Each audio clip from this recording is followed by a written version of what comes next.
Okay, hello, good day everyone. Welcome po sa Happy Angel Reading. No, so ang reading na to is para sa iyo, Leo, sa iyong Mayo. Tignan natin ang iyong love life at ang iyong career, kung anong paparating at anong feeling ng persons mo, no? This is for Leo para sa May. Pa-support naman po ng Happy Angel Reading by liking, subscribing, and pa-hype na rin po sa inyong mga cellphone. Ayan. Tignan natin sino nag-iisip kay Leo sa Mayo.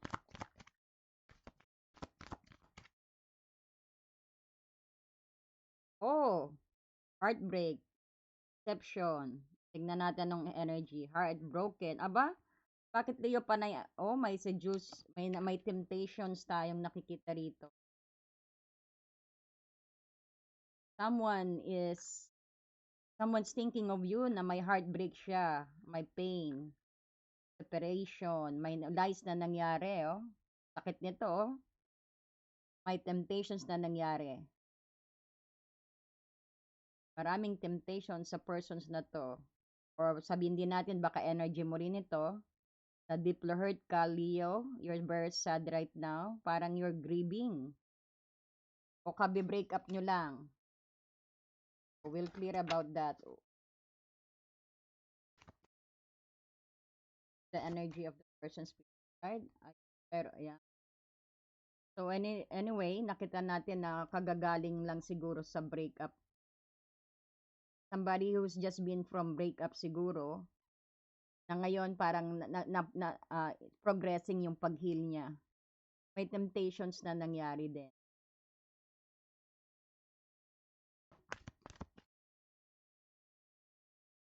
Yan, tingin natin is namimiss ka niya, no? Nag-nostalgia siya. Parang Leo, someone is not yet move on. Or ikaw, the energy can shift po. It's either ng persons yung nakukuha ko o kayo, no? So, kayo na pong bahala sa kayo lang dalawa rito na nakita natin. So, may temptations na nangyari. O, sabihin natin, this could be also third party energy. Pero this persons is being hurt, nasaktan siya. Separations ninyo. Parang naparating dito na ikaw yata ang lumayo. Na, o basta one of you na lumayo sa isa't isa. Either na may nahuli, third party energy, hindi pa makamove on, he's try to heal, pero namimiss ka pa rin niya. Wow naman. Very loyal. This person is very in love with you. Devoted siya sa'yo. Some of you din is kasal na rito o karelasyon na, no? Pakakarelasyon nyo na to.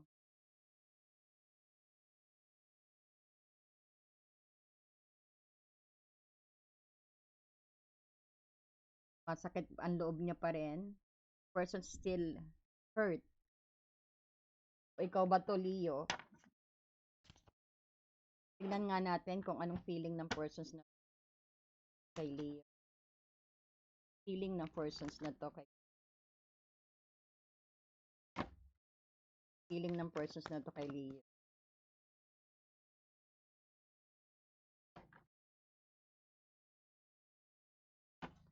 Feeling ng persons na to kay Leo. Feeling ng persons na to kay Leo. So, once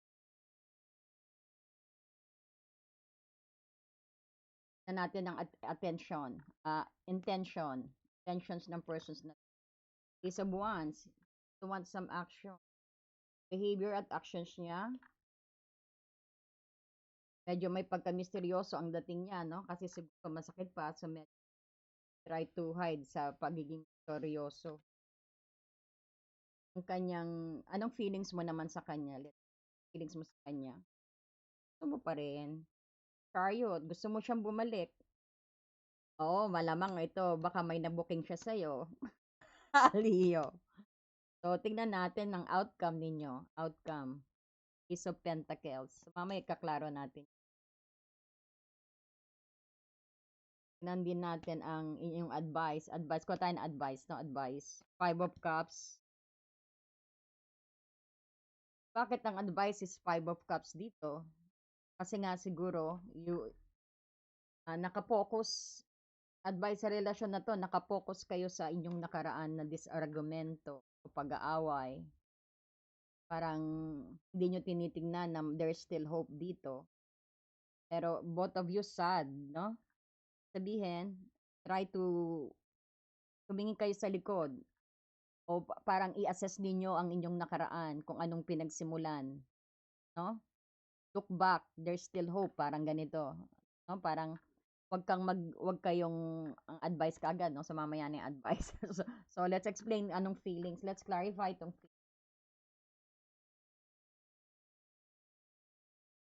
by the Six of Wands, ito yung parang card of victory, success, no? Na parang very proud.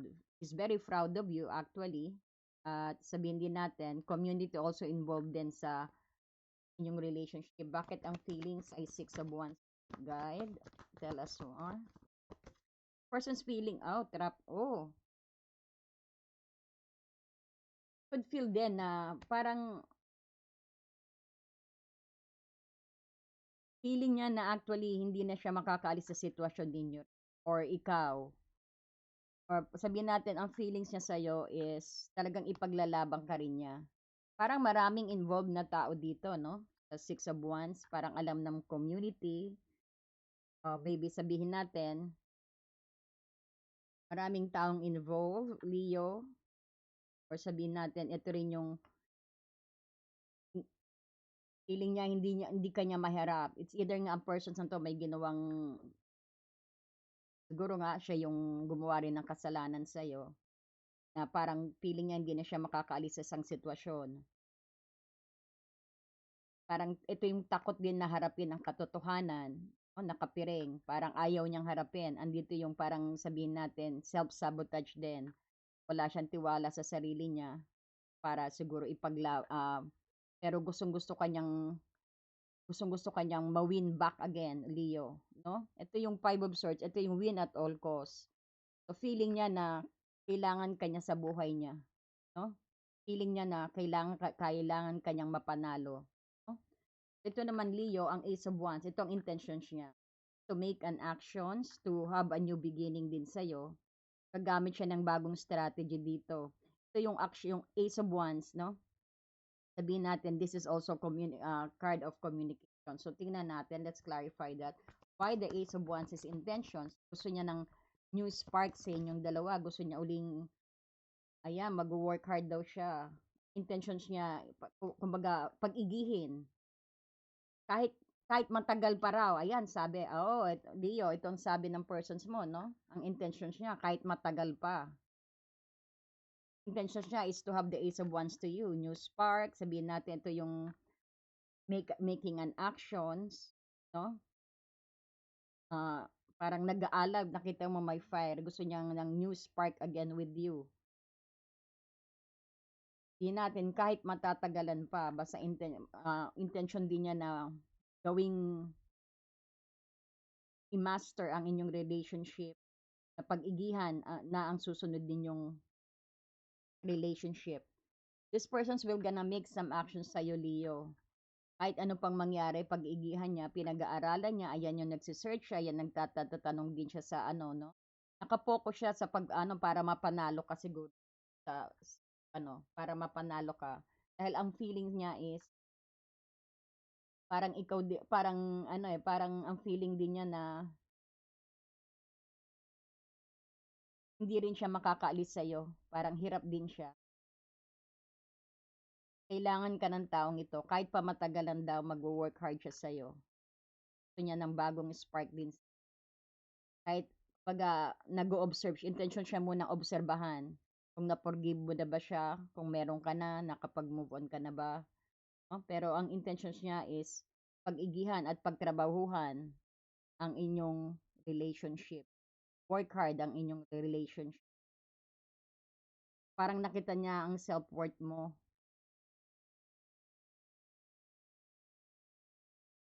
Ang kanyang intentions din dito yung parang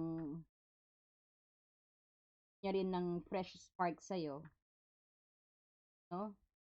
Parang gusto ng persons mo, Leo, na mag-initiate ng something new at saka exciting. Pwede rin sabihin natin is medyo physical or high energy. Hindi ito yung basta lang let's just friends, no?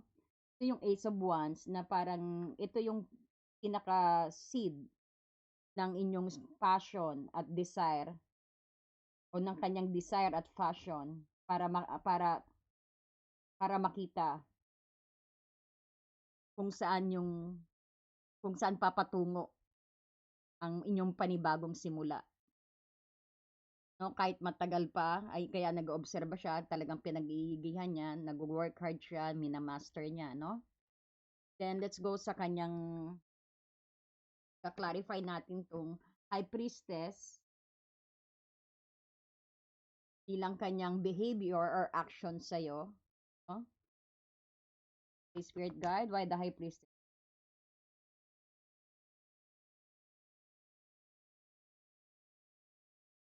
King of Wands, the Tower. So, ang kanyang actions at behavior na pinapakita sa'yo dito, andito ang High Priestess. So,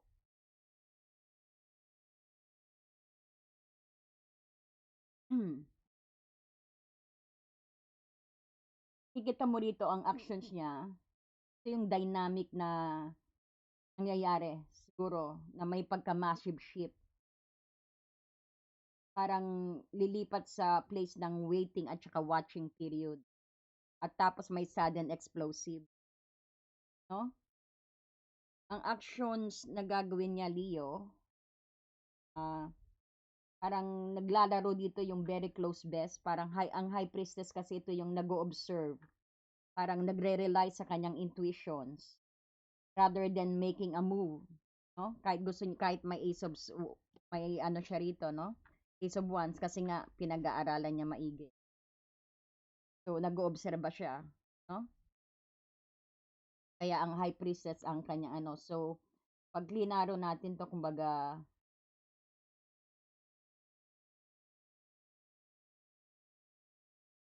sabihin natin na gusto niya, ginagamit niya yung intuitions.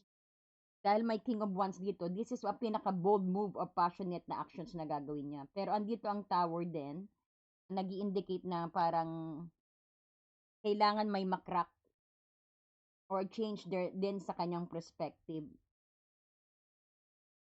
Pag yung actions niya is parang bigla ang breakthrough, na bigla na lang mag-shape kung ano yung talagang plinano nyo na approach sa inyong sitwasyon. Magugulat ka sa pagbabago niya, no? So medyo ngayon at the moment medyo observing siya kagaya ng pinag-iigihan niya. So, Pentacle sa kanyang intentions. Ang high priestess ito yung sabihin natin na nag-oobserba, pinag-aaralan, he's just trusting his intuitions. So ramdam din niya na may kailangan siyang baguhin. Papakita niya yung pagbabago din niya. Tatanggalin niya na siguro ang ego din niya. Papakita niya na wala na siyang ego, no? At titingnan niya kung worth investing nga ang inyong relationship, kung saan tutungo.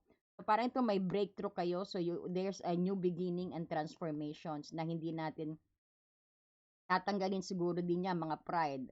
Ang pride niya na siguro very pride ang taong ito kasi nga may nakikita din tayong energy ng King of Wands, no? You might be dealing with Aries, Cancer, Aries, Leo, Sagittarius, fire sign, maraming fire sign, Taurus, Capricorn, Virgo, Cancer, Five of Cups, aba wala tayong ayun, may air sign din. So parang lahat ng sign din nandito. No? So kailangan may mabuwag.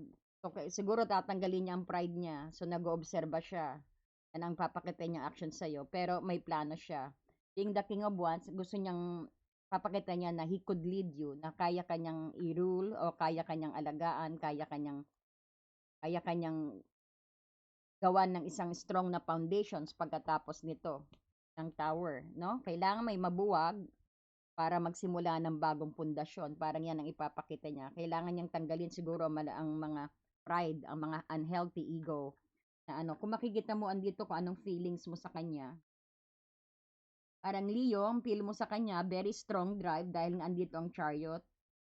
Pagka very determined ka rin na may overcome ang any obstacle yung dalawa because itong emotions. Itong emotional confusion na 'to. Hindi ito yung soft feeling 'no, ito yung sinasabi natin na naka-focus siya intentionally sa'yo. Especially ang intentions niya to have this ano 'no, to have this ano, itong gusto niya ng panibagong spark o bagong spark. So,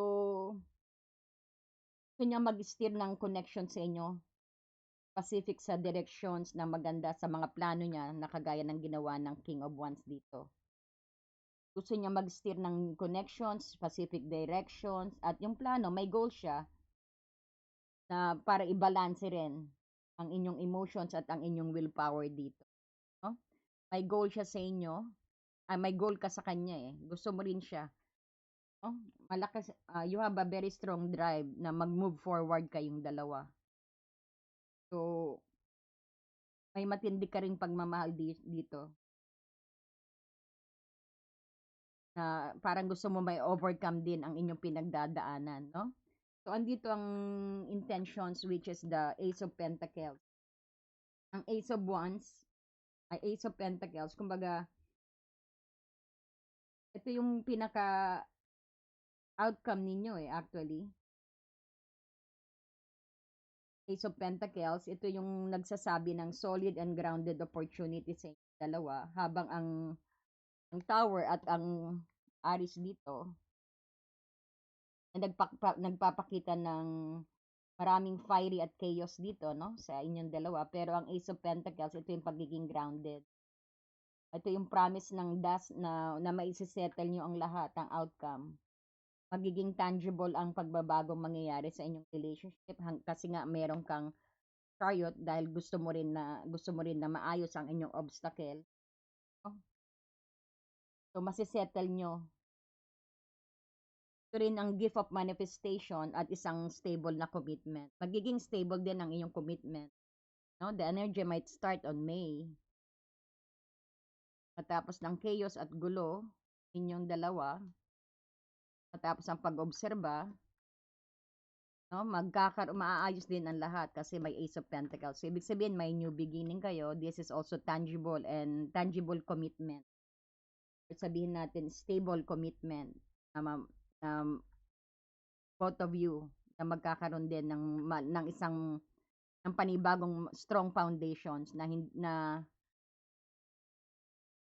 dahil ito nabuwag na ang Tower, ang mga problema at chaotic energy. No? So, ang advice sa inyo is Five of Cups, kasi ito yung parang nagsasabi na stop looking at what is lost. Huwag nyo nang tignan kung ano pa yung nawala. Dahil ang Five of Cups, ito yung defix someone na mourning ka, spilled cups water dito, na ini-ignore mo ang dalawang cup dito. Ang advice dito is to let go of the past. Ito rin yung mga disappointment or sabihin natin yung mga what if regarding sa this person, sa persons mo o sa nakaraan mong persons. Kasi pag naka-focus kayo too much sa mga kalungkutan, mga mistakes sa nakaraan, you might miss the new, no? Baka makaligtaan mo tong Ace of Pentacles. No? So, let go of the past ang ibig sabihin. Kasi may bago kayong ano eh. Baka yung nakalin kayo masyado ngayon dito sa away, sa missed opportunity, sa disappointment, sa mistake ng nakaraan. Baka ma-miss mo itong opportunity ng Ace of Pentacles. No? So, hindi mo na napapansin. So, hindi nyo na nagawa, hindi nyo na manifest itong Ace of Pentacles. Yung Ace of Pentacles opportunity na nakatayo, na nasa gilid mo lang, ito yun. Sinasabi, oh. Ayan, oh. Ito, oh. Katayo siya. Katapat mismo ng Ace of Pentacles. Ang nakatayo pang cup. Pero ikaw, nakatingin ka rito, o kayong dalawa, nakatingin sa mga past ninyo. No? So, I could say here, you're experiencing tower moment, or sabihin natin, ang persons may experiencing a tower moment. So rin sabihin natin yung mga old ways of thinking din, mga ego sa tower dito.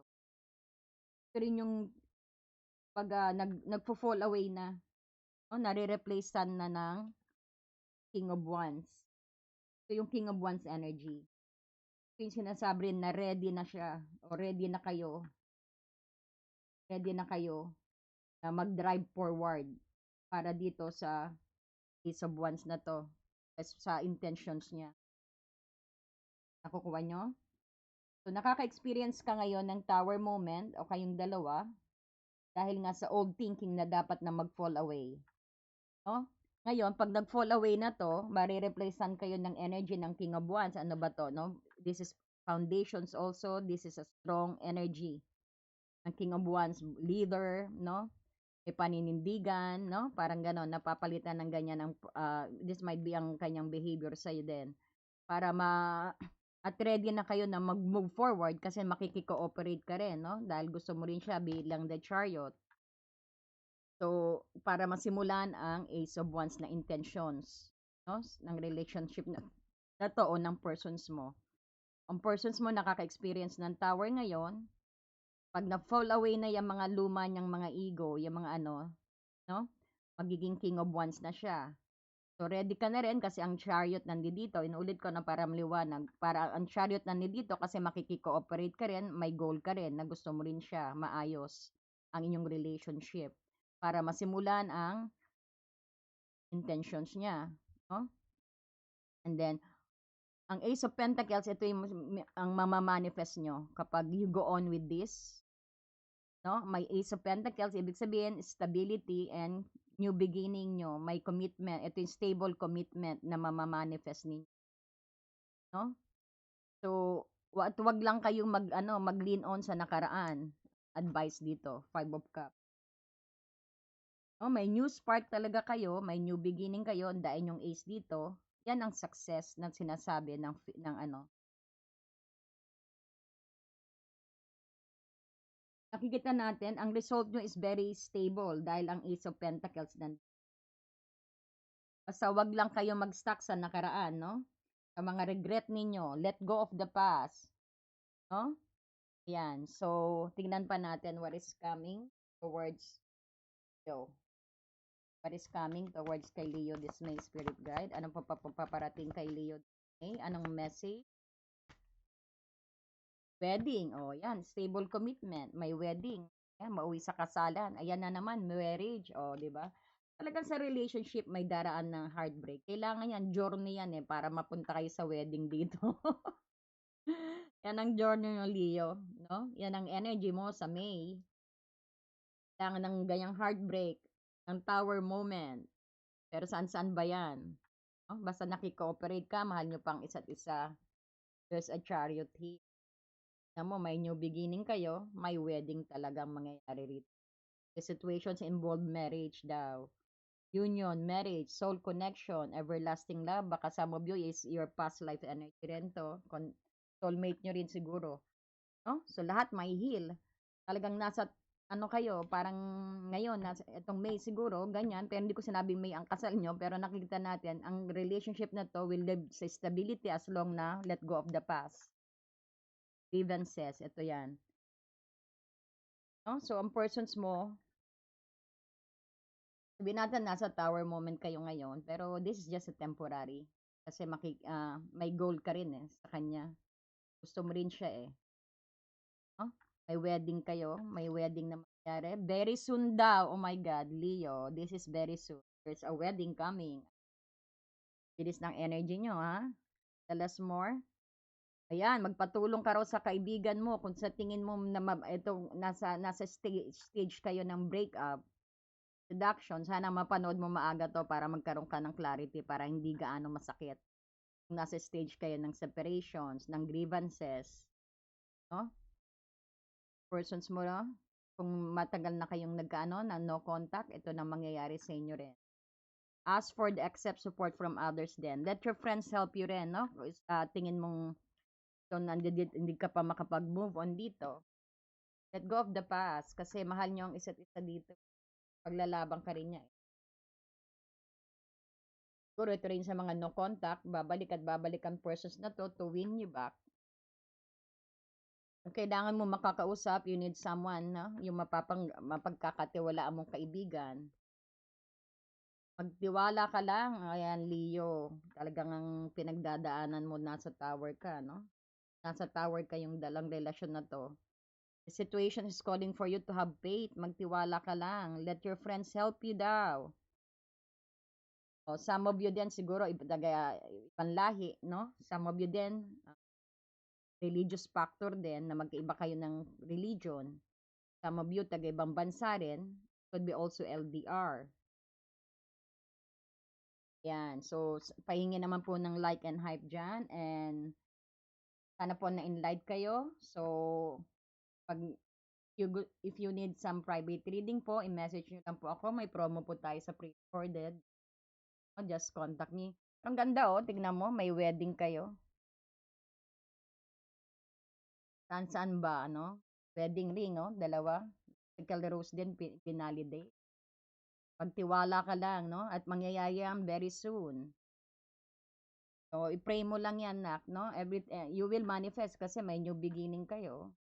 With the Ace of Pentacles. Just let go of the past. Yan ang pinaka-advice. Let go of the grievances. Huwag mag-focus sa nakaraan. Andito ang Ace of Pentacles. May nakatayong cup dyan, Tabi ng Ace of Pentacles. So, wag masyadong malungkot. Release that sadness. Okay, thank you so much and God bless you, Leo. Pahingi naman po ng like and hype dyan. And pa-subscribe na rin po. Maraming pong salamat sa suporta kay Happy Angel Reading. Thank you and God bless you.